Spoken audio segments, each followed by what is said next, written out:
tayo sa Guatemala. Kung mapakailan kung Hunyo ba, July, dito po sa El Salvador, kung saan kami nandito ngayon, meron din pong sumula dalawang alkalde. Kaya naman napapagpag na rin po tayo dito para na po tayo po ay makipag-ugnayan sa kanila. Viral din, nakalita nila. Aba, ito may CGI na to.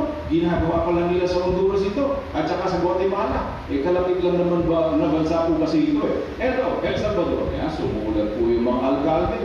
At ito na po, bukas kasi po kahapon may nagpa-abiso po yan. May makikipagkita na naman daw po sa atin ng mga congressmen. Dito po naman sa El Salvador, viral.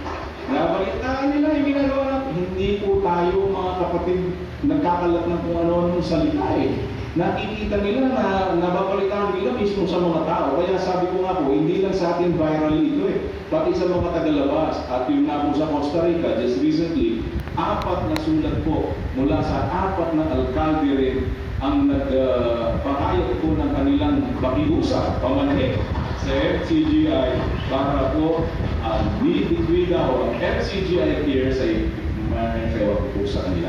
Kaya yung pong pagtalima ng mga kapatid, kung paano yung sinasabi ni Pablo Lumukuna sa 16 at 19 po ng Roma, nabaldo o nararamdaman nila ito. Sample lang naman may pagkapiraso na ito mga kapatid dito sa isang section, kumbaga, kasi Central America, Latin America, dyan down south, sa Brazil, Rodel, pero sample lang ito, pero ito na nga po nakikita natin sa buong kapatiran ngayon kahit saan ka pumunta ngayon, ganyan po, nagiging banto, nagiging uliran, nakakayat, nakakanyag po kuya sa mga tao, hindi lamang sa ating butik, para din po sa mga tagalabas, ng mga hindi natin kapananampalataya, yung pananampalataya tagline ng FCGI.